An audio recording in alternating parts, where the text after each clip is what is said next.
illa kal an'ami bal hum adallu sabila. Mereka itu tidak lebih dari seperti halnya hewan-hewan an'am, hewan-hewan ternak.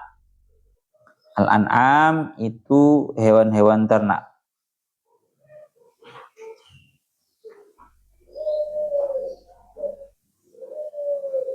Pun ngoten nggih.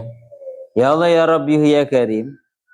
Teng mriki kula murati riyen bahwa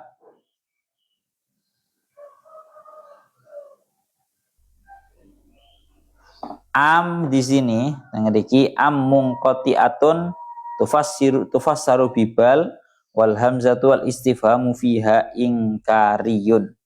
Terus amnya pertama, am yang ada pada kalimat am tahsabu anna aksarahum yasma'un, itu amnya merupakan am yang munqati'ah yang ditafsiri dengan bal, ya, bal hum adallu sabila.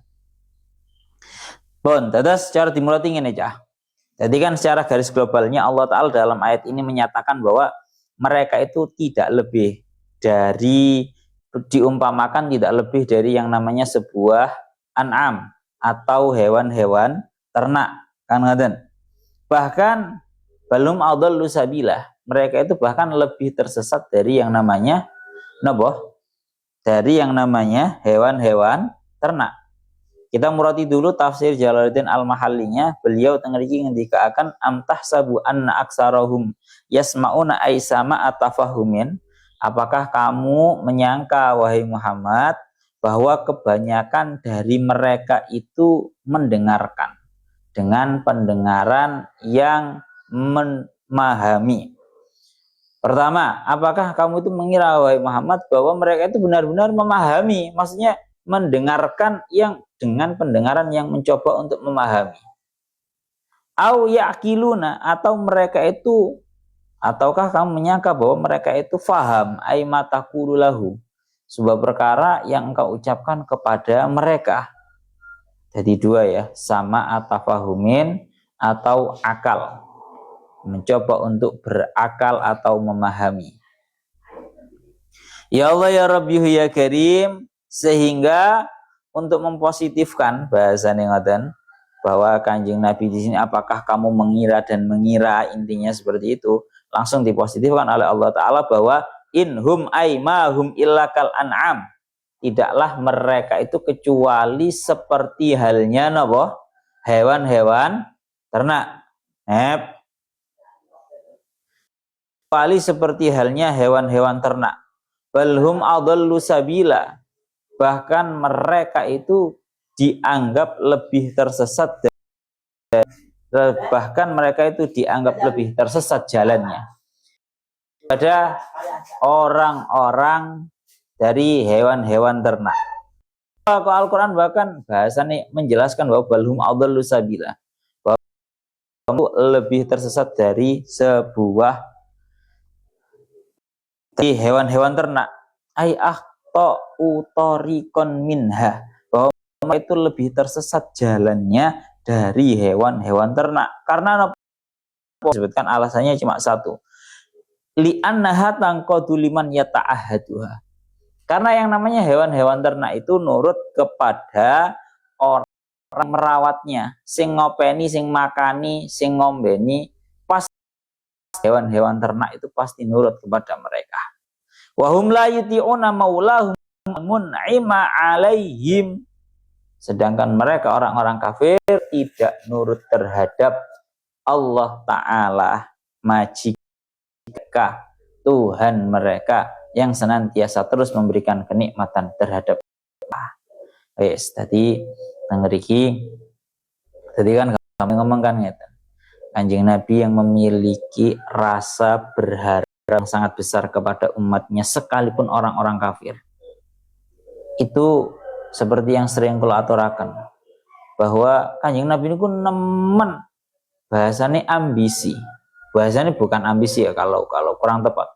Benar-benar besar sekali harapannya Kanjeng Nabi agar semua umatnya itu benar-benar umat yang Islam, umat yang beriman. Sehingga seringkali tatkala mereka itu berpaling atau bahkan menyakiti Kanjeng Nabi itu masih punya harapan yang besar. Sering kan diceritakan. Pertama, berharap kepada mereka orang-orang kafir, bahwa sekalipun mereka kafir dalam kondisi sekarang, tidak menutup kemungkinan di waktu yang akan datang mereka berubah menjadi Islam.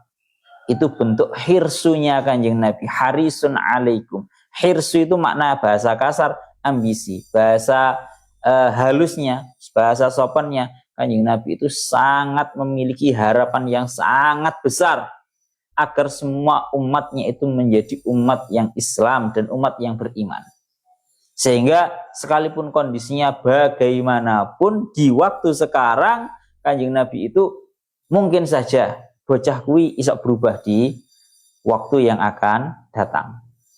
Atau kalau tidak dia yang berubah, masih bisa diharapkan akan keluar dari dia orang-orang kafir, bahwa mereka akan keluar dari mereka keturunan-keturunan yang beriman. Ini bentuk bahwa Kanjeng Nabi itu senantiasa memiliki harapan yang sangat besar. Jadi orang kok model bahasa kasarannya ngomong model dakwah sing sifatnya orang itu tidak iman, rapates belas, rapatut wis aku wegah. Mboten kados ngoten Kanjeng Nabi. Ya. Mboten kados ngoten.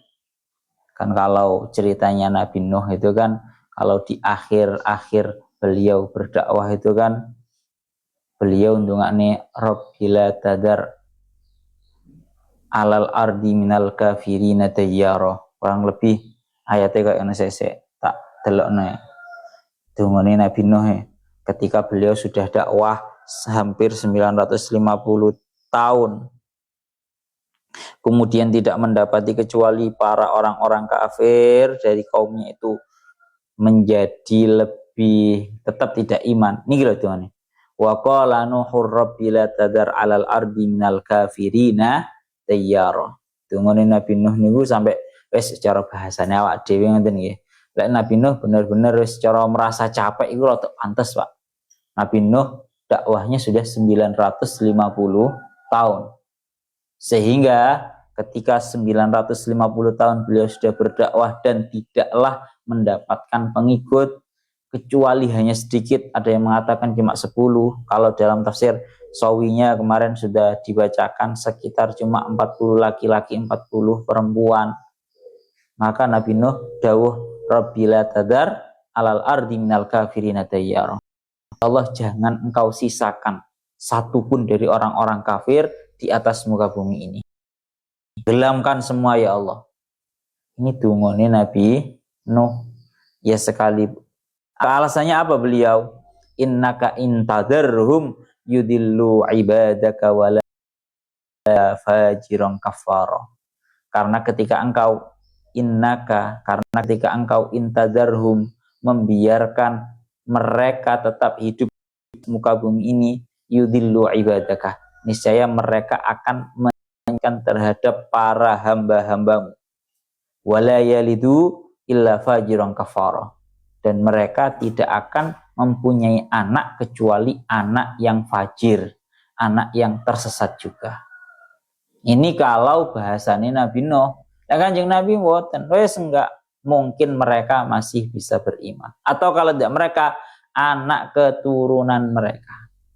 Kenapa? Anak keturunan mereka. Realitanya seperti yang diharapkan oleh Kanjeng Nabi. Kanjeng Nabi banyak kan dari orang-orang kafir yang barokah Kanjeng Nabi sabar, barokah harapan besarnya Kanjeng Nabi, akhirnya orang-orang yang kafir berubah menjadi Islam. Kanjeng Nabi mengharapkan imannya salah satu daripada dua Umar, sehingga masuk Islamlah salah satu Umar, yakni Umar bin Khattab. Kemudian juga seperti halnya tatkala Kanjeng Nabi itu menghadapi Abu Jahal, ya. Doanya Kanjeng Nabi wis enggak, tetap saya masih berharap mungkin dari anak keturunannya ada yang nanti masuk Islam. Realitanya seperti itu. Anak-anaknya Abu Jahal podo iman, podo masuk Islam. Lah melana tengah iki akan. Tapi ini hubungan ayat ini dengan ayat yang sebelumnya, atau munasabatul munasabah antara ayat ini dengan ayat yang sebelumnya. Kan kalau ayat ini tadi membahas bahwa orang-orang kafir itu tak ubahnya tidak lebih kecuali seperti halnya hayawan ternak atau bahkan lebih tersesat, lebih buruk kondisinya.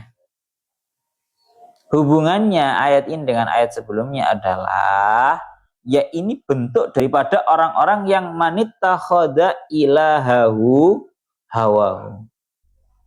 Orang-orang yang menjadikan Tuhannya seperti halnya yang mereka mau, atau orang-orang yang menjadikan hawa nafsunya sebagai Tuhan.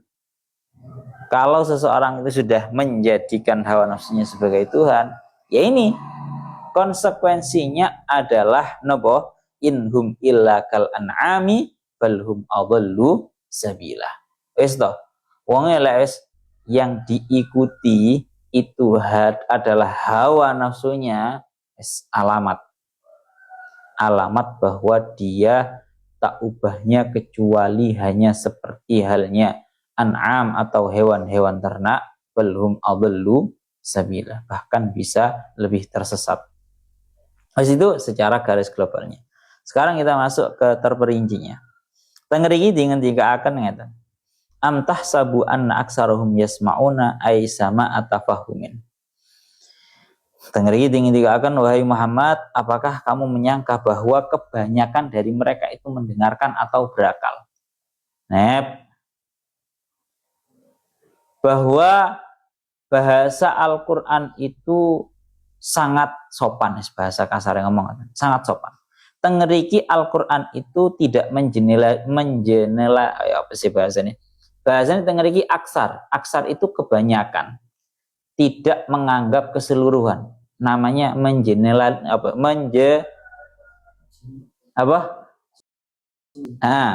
menjenel apa sih? Ciangel sih aku ya. Jenela aku mangus isok ngomongnya saiki ora isok ngomong. Menjena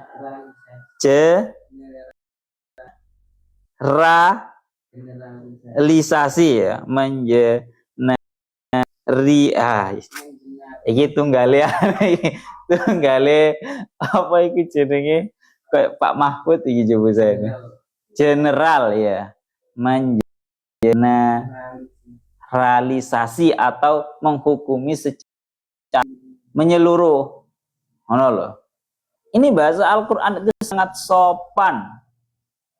Tidak lantas menghukumi semuanya itu, bahwa mereka itu tidak bisa mendengarkan dengan pendengaran yang tafahum, mencoba faham. Juga tidak menghukumi bahwa semua mereka itu tidak berakal. Boten. Al-Quran sangat sopan. Mula ana tengeri dingin akan kalian para ulama at-ta'mim lughatul juhal, bahwa mengeneralisasi itu merupakan bahasanya orang-orang yang bodoh, wong-wong goblok. Kalau ada orang ketika melihat ada yang salah satu saja, dari katakan satu organisasi mengatakan ada melakukan sebuah kesalahan, kemudian dengan kesalahan tersebut dia mengeneralisasi kepada yang lainnya, maka itu orang goblok, orang bodoh. Paham ya? Dari bahasa aksar. Satu contoh, ini kan banyak terjadi ya. Kita kalangan Nahdlatul Ulama, ada golongan dari Nahdlatul Ulama sing mungkin sholawatan sambil joget-joget. Ya mungkin bahasa kasar ngomong, banyak sebagian yang melakukan kesalahan seperti itu dan terekspos oleh media. Ya kebetulan ini santapan yang sangat lezat, santapan yang sangat empuk bagi orang-orang sebelah. Orang-orang sebelah mengeneralisasi atau mengeneralisasi ini semua dan mengatakan oh anjen wong NU koyo ngene iku.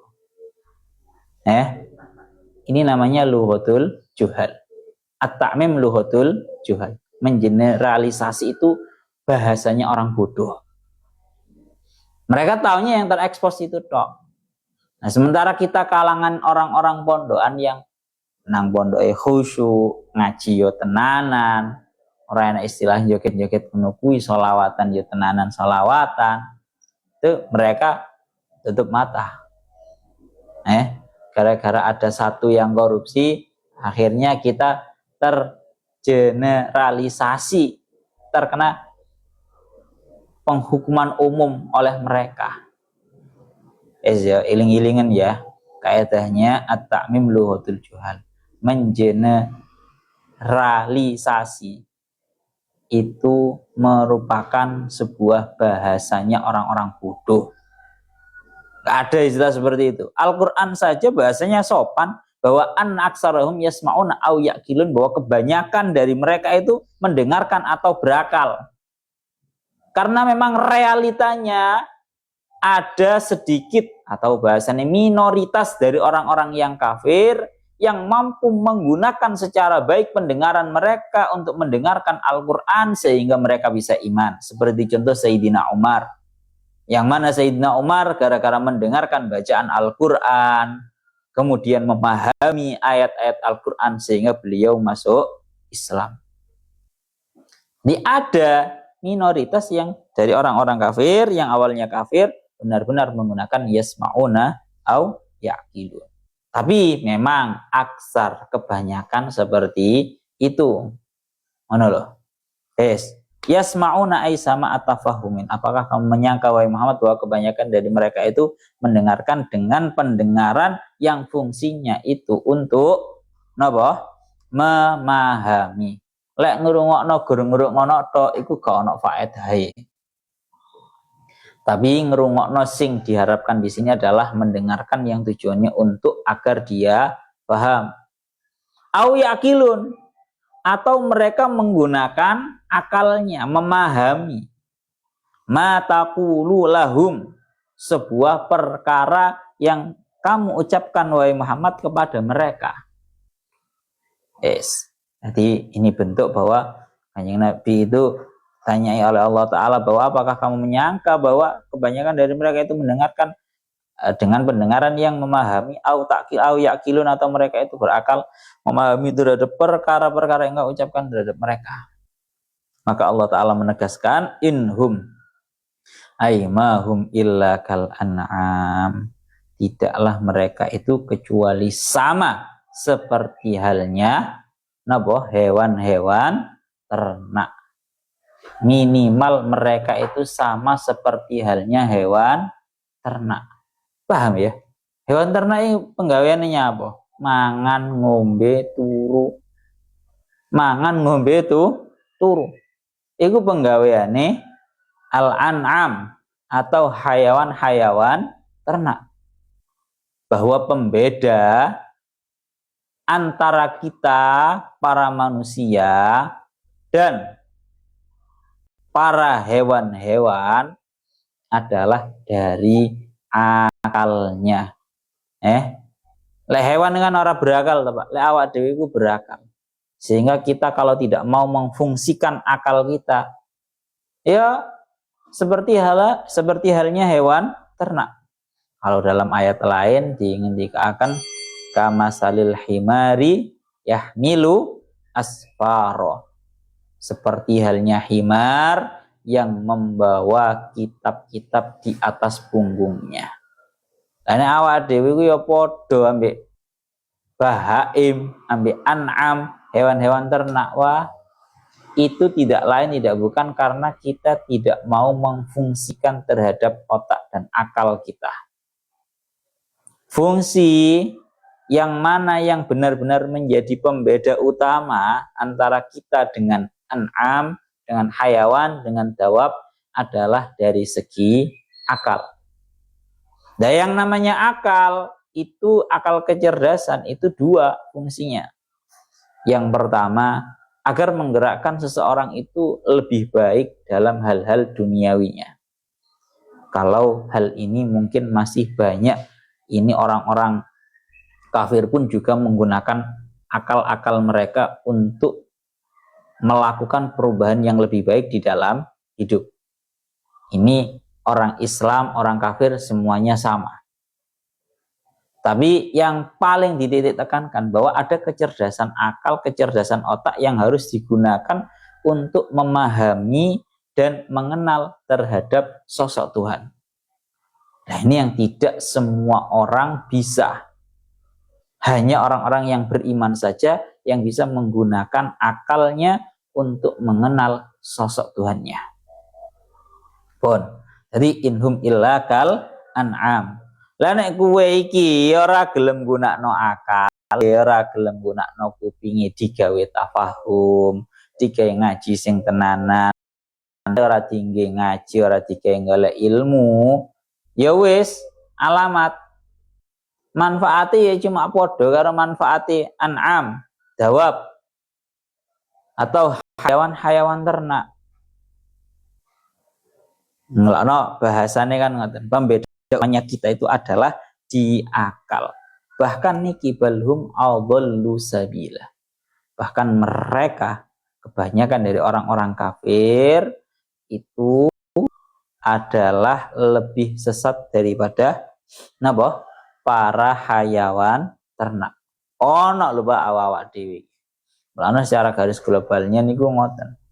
Menungso iki luwih angel aturane timbang hayawan-hayawan. Imam Asy-Syafi'i siyasatun nas asyaddu min siyasatim min siyasatid dawab fi riwayatin. Artinya bagaimana? Siyasatun nas, mengatur terhadap para manusia, asyaddu, itu lebih sulit min siyasatil bahaim. Ada yang riwayat min siyasatid dawab, itu lebih sulit daripada mengatur yang namanya para hewan-hewan. Ngatur hewan itu Pak gampang. Coba makna kan sing pun sering kula aturaken bahwa para nabi-nabi itu sebelum diangkat, benar-benar diangkat menjadi nabi, para nabi itu punya profesi, kebanyakan bukan semua, kebanyakan profesinya adalah mengembala kambing. Napa? Mengembala kambing. Fungsinya apa? Belajar siasat. Napa? Belajar siasat. Belajar bagaimana caranya mengatur. Wedhus, ngatur wedhus, angon wedhus, gampang angon wedhus iku. Deloken banyak video-video di sosial media bahwa angon wedhus iku sing penting sing paling ngarep dhewe. Sing paling ngarep dhewe iku mengarahe nang ndi, wis sing mburi-mburi ku pasti manut. Laknau dingin-dingin asyadun nasi siyasatun nas asyaddu min siyasatil bahaim. Realitanya seperti itu. Orang mengembala kambing, sampean lihat di video-videonya orang-orang mengembala kambing. Nggawa puluhan atau bahkan ratusan kambing. Giring lah mek gampang mek digusak ae so. Ngono wis ada beberapa kambing yang mungkin rada mbleot titik, ngono wis balik maneh. Itu untuk menunjukkan bahwa ngatur sing jenenge hewan ternak itu lebih mudah daripada ngatur manusia. Nah, menungso salah, ora rumangsa salah.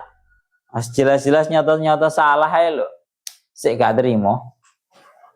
Kan ngoten. Lano teng mriki kembalinya lagi ngeten. Hubungannya ngeten.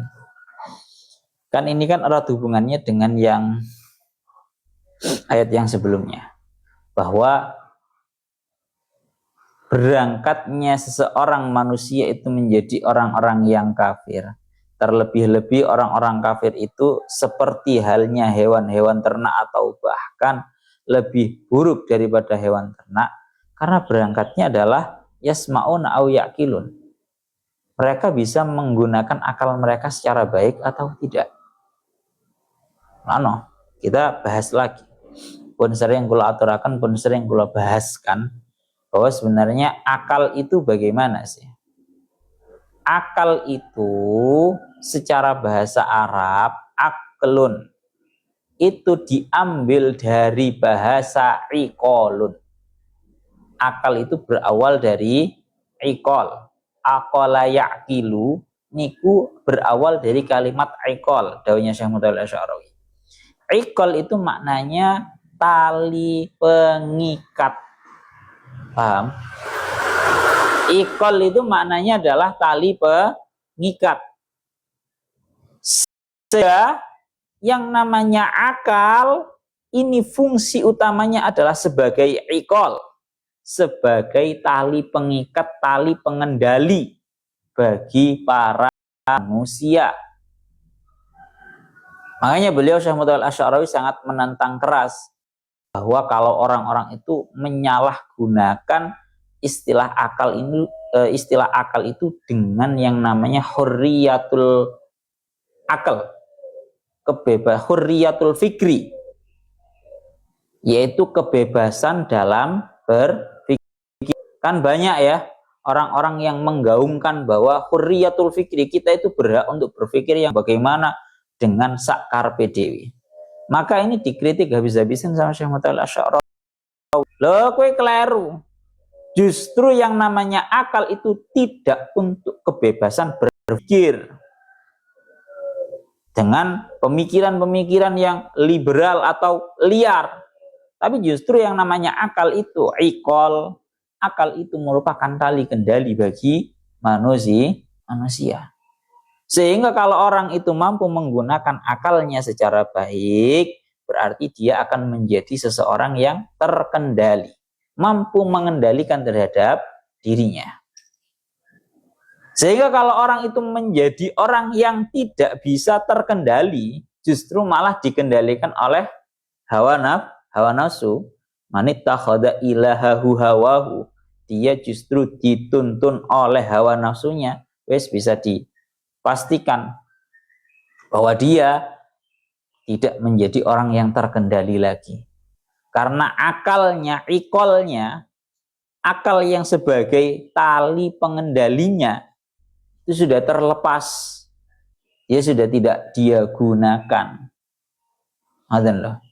Lano kan ingin kan sampun kula ngendikaaken inaratul akli maksufun bitauil hawa wa aqlu asil hawa yasdadu tanwira. Orang itu kalau semakin dituntun oleh hawa nafsunya, akalnya semakin redup.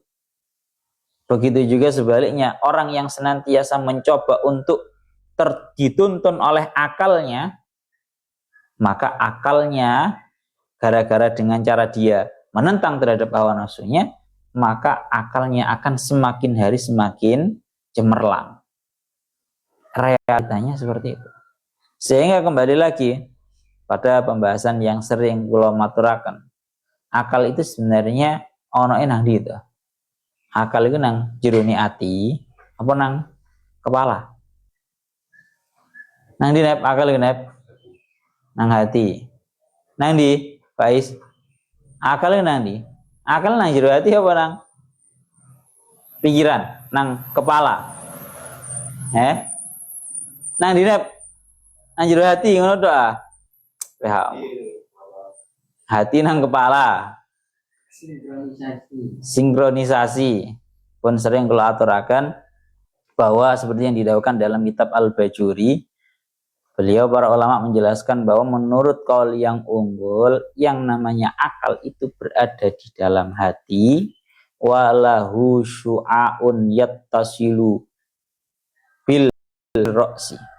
Akal itu letaknya di dalam hati yang punya saluran nirkabel, bahasanya ngono ya, punya saluran nirkabel, saluran yang menghubungkan dari hati ke kepala. Jadi mulai mikirnya ya, mikirnya itu nang jero hati kene. Tapi nanti ada cahaya nirkabel, cara bahasanya ngoten, yang nanti berhubungan dengan kepala sini. Orang nek cerita, yuk mek gayane tok ae Wak. Wong mikir nek ngono gayane tok. Ya gak salah wong mau mikir gayane ngono. Ya benar. Awalnya dari sini. Awalnya adalah dari hati. Bon. Jadi au yaqilun, akal itu sebagai tali pengikat, tali pengendali agar seseorang itu tidak seperti halnya bahaim. Ini sampai lihatlah orang-orang yang tidak bisa menggunakan akalnya secara baik, minimal kalau dia tidak dianggap lebih sesat daripada yang namanya bahaim, dia seperti bahaim. Orang yang bahaim itu cuma punya dua keinginan, syahwat batniyah, syahwat yang sebangsa perut, sama syahwat farjiyah, syahwat yang seperti, atau mungkin tambahan syahwat ghadabiyah, mek penggaweane iku ngamukan gekai. Iku jenenge bahaim atau an'am, hewan-hewan ternak iki mek koyo ngono telu. Cuma mencari tiga kesenangan, kesenangan perut, kesenangan kemaluan, dan kesenangan berupa gegeran. Ya bisa kita lihat lah, penggaweane mangan Pak, mubang ya podo ambek hewan-hewan sing senengane gur mangan ora nyapu-nyapu. Doang penggaweane kok senengane cuma mengurusi kesenangan kemaluan. Maka seperti halnya hewan-hewan yang cuma mengurusi masalah kemaluannya saja. Atau sing senengane geger. Ayo, nggak ada kayak petik jagung, nggak ada kayak banteng. Senengane geger. Itu kal an'am, seperti halnya bahaim. Andai kan minimal tidak lebih sesat, minimal podo mi an'am. Gara-gara apa? Mengikuti hawa nafsunya. Fa khalafa min ba'dihim khalfun adha'us salata wattaba'us syahawat. Mereka mengikuti syahwat hawa nafsunya. Cara ngeriki manittakhadha ilahahu hawahu. Menjadikan hawa nafsunya sebagai Tuhan.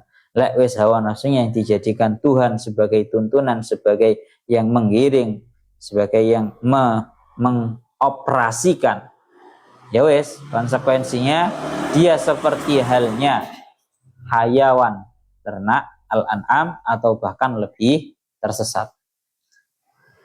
Kok kondisinya lebih buruk, dianggap lebih buruk daripada sebuah an'am, ngriki dingendikaken ayat utorikon, ya, bahkan dianggap lebih buruk. Kenapa? Atau tariqan minha li'annaha tanqadu liman yata'ah.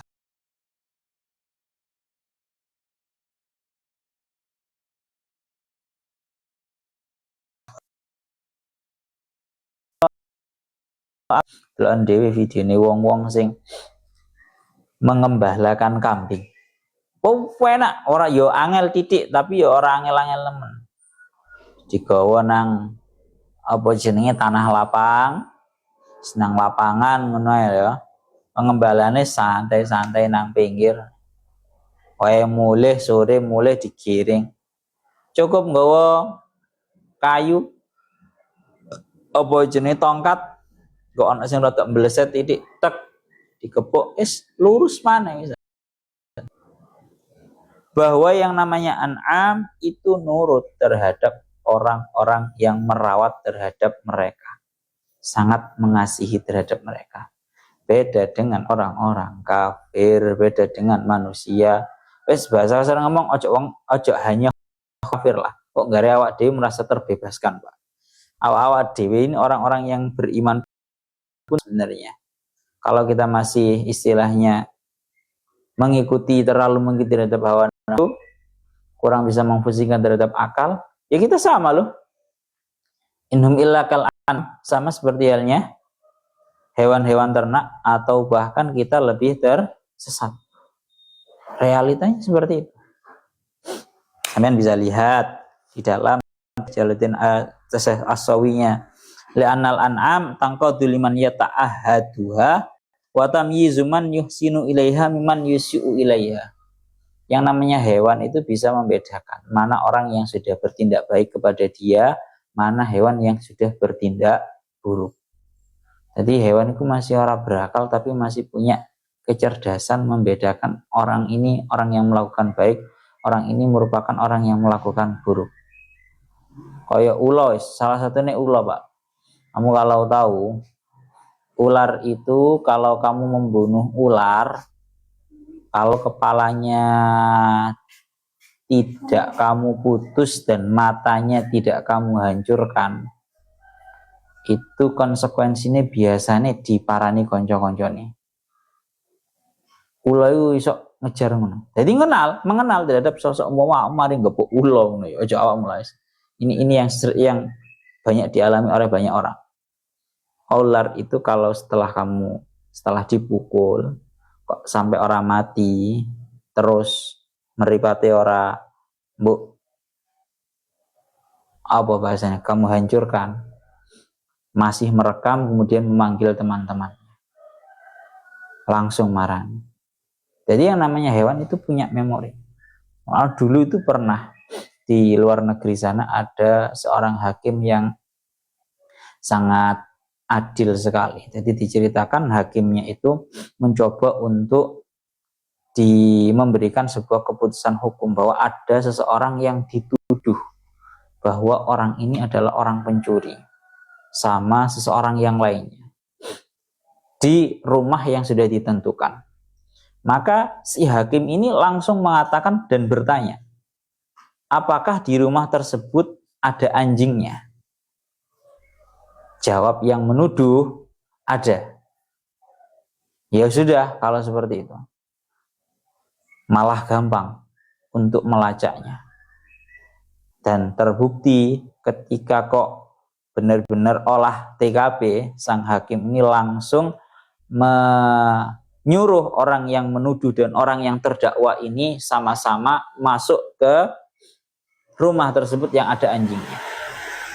Kok ternyata ketika si orang yang menuduh itu masuk, ternyata anjing menggonggong. Sedangkan ketika orang yang tertuduh bahwa dia yang mencuri masuk, anjingnya diam. Dari situ si hakim langsung menghukumi bahwa yang sebenarnya penjahat dan yang sebenarnya pencuri adalah orang yang menuduh. Akhirnya semua bertanya-tanya, kenapa kok seperti itu? Iya, karena anjingnya tadi menggonggong ketika datang orang yang menuduh. Karena anjing tidak akan pernah menggonggong kepada orang yang telah bertindak baik kepada dia. Anjing tidak akan pernah menggonggong kepada seorang yang bertindak baik kepada dia. Dia akan menggonggong kepada setiap orang yang tidak dia kenal atau firasat buruk. Wong-wong sugi-sugi loh, nyimpen asu nang omane. Kan begitu ya. Kalau ada orang kenal, itu langsung anjingnya menggonggong bahkan dikejar. Tapi kalau orang-orang yang kenal, orang kayak ngono. Ana teng iki dikaaken ngoten. Jadi hewan niku Pak masih ora berakal, punya kecerdasan satu, bahwa mereka itu sangatlah tunduk melindungi kepada orang-orang yang merawat. Oh, mau kami.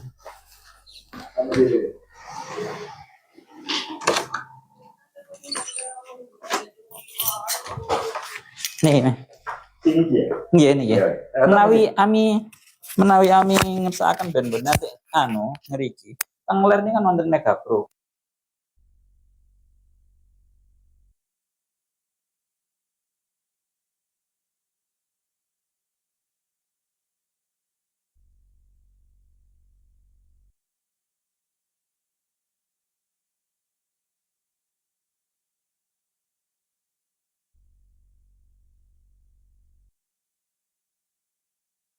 Adalah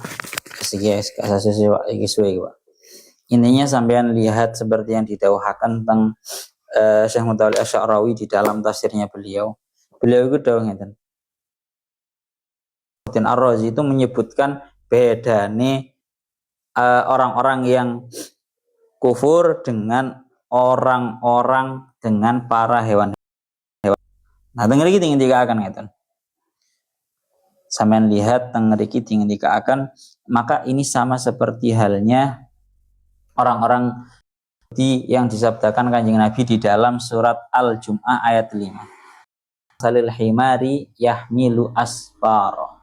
Mereka itu orang-orang Yahudi, kayaknya pinter kitab, tapi nyatanya kitabnya cuma sekedar dibuat pegangan, tapi tidak mereka benar-benar imani, tidak benar-benar mereka amalkan.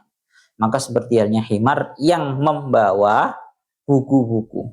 Ngeri tinggi akan kalian Syekh Mutawal Asy'arawi ini gitu. Daunnya beliau, fal himar muhimmatu ayyahmilah.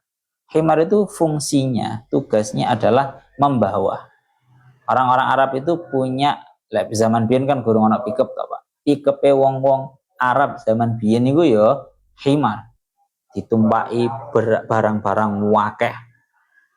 Lah tengeri iki akan bahas sudah cukup. Amma anta ayyuhal yahudi fa muhimmatuka antah mila wa tutabbiqa. Kalau orang-orang Yahudi membawa kitab, itu fungsinya bukan cuma membawa, tapi tahmil, hamal, membawa plus tutobik atau tajbik. Tajbik itu mempraktekkan, mengamalkan. Sehingga al-himaru la yutobik, li'annahu lam yutlab min hudali. Kalau himar tidak perlu menerapkan, mengamalkan terhadap kitab tersebut. Karena memang itu bukan perintah.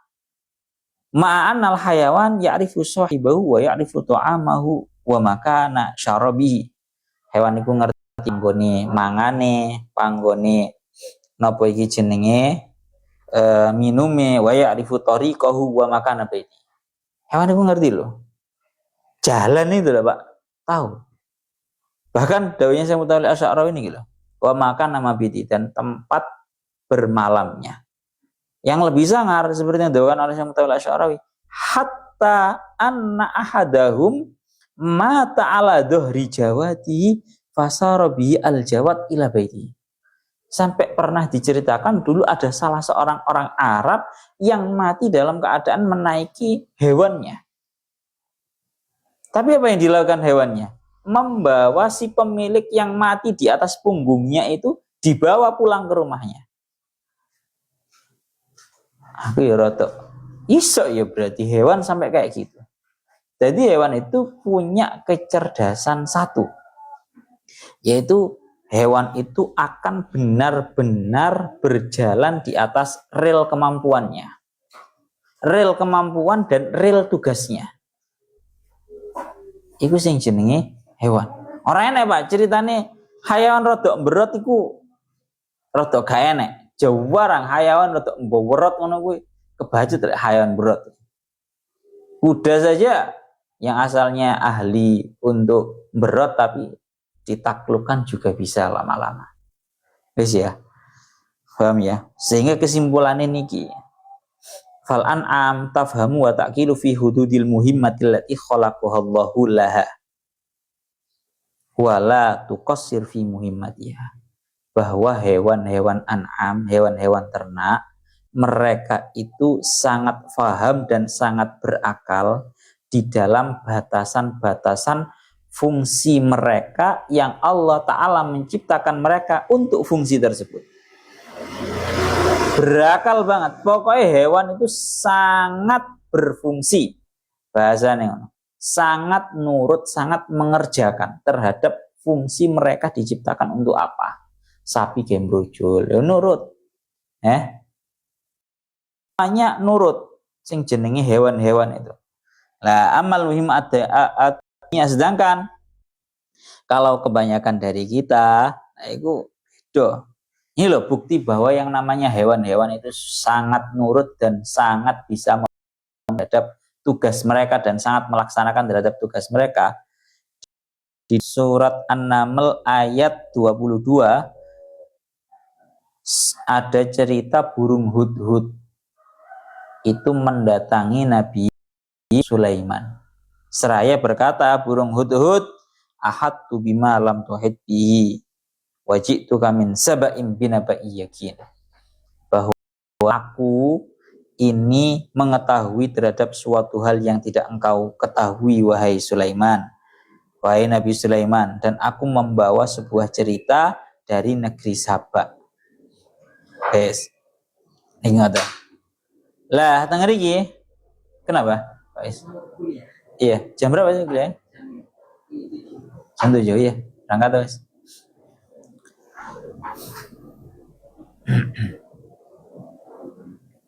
Dah, Nang kene ngendikaken ngoten. Jadi sekelas burung hudhud ae, Pak, sekelas burung hudhud. Iku isok sampai cara bahasa kasar itu sampai koyok setengah mulangi dumateng Nabi Sulaiman. Nabi Sulaiman, saya ini membawa kabar yang engkau tidak ketahui. Bahasanya beliau ayyude demokratiyatin hadhil lati tumati ubiha al-hudhud ma'a Sulaiman fahattal hayawanat ta'rifu hadhil qadiyah. Bahkan hewan-hewan itu tahu terhadap fungsinya untuk apa. Fungsi mereka diciptakan untuk apa, mereka itu sangat tahu dan sangat melaksanakan. Garis bawah itu. Sedangkan kita ini, para manusia ini, terkhusus orang-orang yang kafir, masih seringkali melenceng daripada apa tujuan hidup yang Allah Ta'ala menciptakan kita untuk hal tersebut. Kan benar Pak? Masya Allah, ma khalaqtul jinna wal insa illa liya'budun. Bahwa tujuannya Allah Ta'ala itu menciptakan para manusia dan juga para jin illa liya'budun, kecuali untuk menyembah terhadap Allah. Ada iki fungsine iku ngibadah nyembah nang pangeran. Sedangkan masih banyak kita itu yang lalai dari tujuan kita diciptakan. Pun tang riki akan ngoten. Masya Allah pun nggih ngoten mawon mangke kirang-kirangnya kersan tambahi malih menjeng atau dianggap cekap nggih mboten napa. Alam tara ila rabbika kaifa matadilla walau syaa la ja'alahu sakinan summa ja'alna syamsa 'alaihi dalila. Surat Al-Furqan ayat 45. Ilauna wallahu a'lam bissawab.